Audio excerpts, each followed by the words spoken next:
Hey there! Welcome back to Reddit Dating, best channel for cheating stories. Make sure to like and subscribe the channel for more spicy stories. My GF31 cheated on me M27. Together 8.5 years and have a 2 years daughter. Hey, this is my first time doing anything like this, and I've been feeling quite depleted for the last 2 weeks since D-Day. I'll start by explaining how everything came tumbling down, then I'll go into the problems that followed. Perhaps I'm just asking for views and suggestions, since I don't have many friends, and am ashamed to discuss it with them. The two of us have been together for 8.5 years, and our daughter, who is 2.5 years old, is our only child. I'd had my suspicions for years, but it's only been in the past 4 months that I've been monitoring her Facebook on an old phone that was still connected to the internet. What I saw right away that was a bit concerning was her approaching out to males for chat on the street. 90% of them were after midnight, nothing too serious, just a hello, how are you doing, I miss seeing your face, long time no chat, and so on and so forth. On a few occasions, she even provided them with her phone number in order for them to not really mess with Facebook. I didn't say anything since I didn't have evidence that she was cheating, and I didn't want to offend her by invading her private, so I didn't say anything for the time being. Checking in on Facebook every few weeks or so became a habit, and I began to notice messages that were no longer there. They would appear as a notification on your phone, but when you went to pick it up, they were gone. We first met while out having a good time when we were younger. I slowed down since I had landed a solid job that needed me to put in more hours than I was used to. She hadn't slowed down much and was still going to the pub every Saturday and Sunday night. This was a neighborhood pub that a lot of our friends, especially her friends, frequented, so I suppose you could call them acquaintances of mine. Because she was accompanied by her brother or decent man friends for 70% of the time, I felt safe with her being in the room without me the majority of the time. In November, when her shop shuts at 9 p.m, I called her at around 10 p.m. to find out where she was on her way home to me and our kid. She then texted me to let me know she was on her way to the bar for a couple cocktails. Disappointed, but not out of the ordinary. My daughter eventually went to sleep about 11 p.m. that night, and since I had been working since 3 a.m. that morning, I fell asleep with her. I wake up at 4:30 a.m. and she hasn't returned home yet. She is used to staying up until 5 a.m, and this has occurred before, but I am still worried, so I contact her to speak with her. She picks up the phone while inebriated and tells me it's not good. She said that she was on the phone with the police and that she needed to get off the phone. I inquired as to where she was so that I could perhaps assist in the matter by preventing the vehicle from being towed. The person she was with was a bar friend of both of us as well as her brother's, and she stated she was bringing him home, so she was someplace around his house. After speaking with her brother and attempting to locate her, we eventually arrive at the site of the crime. She was detained and sent to prison on suspicion of driving under the influence. Her car had already been hauled away, and her male acquaintance was riding along in the truck with her brother at the time. The automobile was parked in a strange area far away from the man's home, and it was reported as a suspicious vehicle that had been left running for an unknown reason.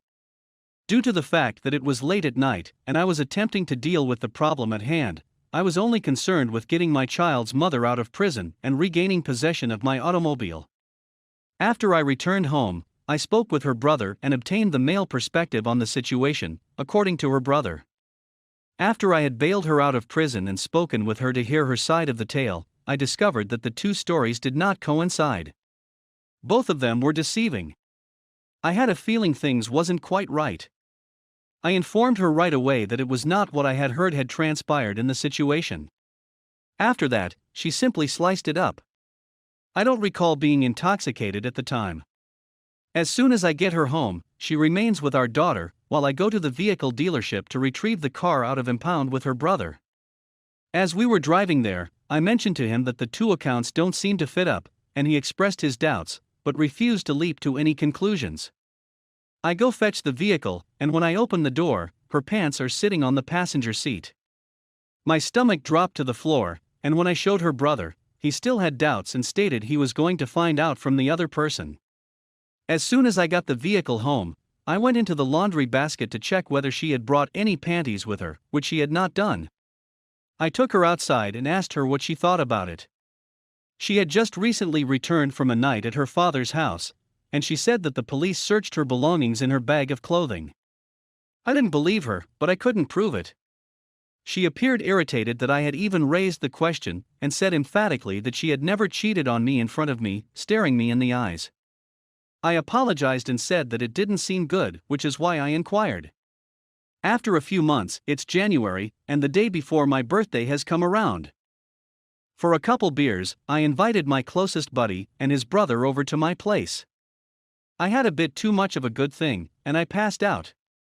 However, I became aware that my closest friend's brother was taking an interest in my girlfriend. I woke up with a weird sensation in my stomach, but I drove my girlfriend to work since she is unable to drive at the moment. After I send her off, I take a look at her old phone, which still has Facebook on it. I discovered that my closest friend's brother was attempting to hit on her over Facebook after I had fallen asleep for the whole night. Even while she didn't actually flirt back, she also didn't give me the kind of answer I would have loved. Then I realized that there were 2 more males whose messages had been erased. She puts both of them on ghost mode, which means that all of their messages are immediately deleted. They were contacting me till 5:30 a.m., and our talks were lengthy. One of the men was the same one who had been arrested the previous night. The second person was the same guy from whom she had been deleting texts for a few months, even before the DUI happened to her. I informed her that I had seen the text conversations exchanged between the 3 men. She said that she knew about my friend's brother, but she seemed befuddled and didn't understand what I was talking about with the other 2 people. I immediately texted her back and told her everything was okay, and she promptly folded. Not knowing what you read, but expressing my apologies and affection for you, as I do not want to disrupt our family's harmonious coexistence. I begged her to confess since I still lacked strong evidence and the texts had been erased, and I was in a hurry. Despite this, I did not inform her of it. See the mails titled the DUI? And then I respond with everything. She adds, "You would have to ask, I'm not sure what you're talking about." I told her, "How can I trust you if you can't even admit what you did?" I already knew I had the messages, so I didn't need her to explain. She said that it was largely made up of words, and that it was simply plain stupid *****. What I said and to whom, as well as what transpired with the DUI, are all documented. I don't know, folks, I'm not even sure why she confesses. I told her that I would see her when I picked her up from work since she had 4 of the same things simply going back and forth. When we arrive home, we go out to the back and chat about it. I continued reminding her that I had seen the texts, and that she needed to confess. She acknowledged to him that she had slept with him the night before the DUI. And with the other person, she's been deleting his texts, since he's been saying stupid things.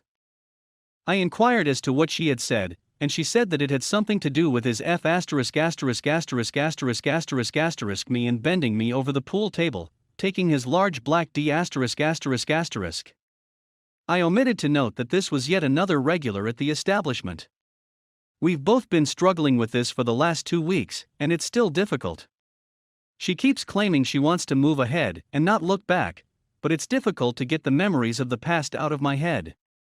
All of the deception and treachery on my part. I tried all I could to make our relationship the best it could be. I have a feeling I can't trust anybody, yet I really like her. I promised her that we would do our best to make it work, but it was eating at me every day. To be really honest, I believe that our kid is the only thing that keeps us together right now. I come from a dysfunctional household and don't want her to grow up in the same way. I'm not sure if I should feel weak for sticking with it or strong for attempting to make it work. I was motivated by the fact that she believes it is simple for you to just walk away, and I believe this is true, therefore I chose the more difficult option of giving it all I had. This isn't the first time she's lied to me about anything.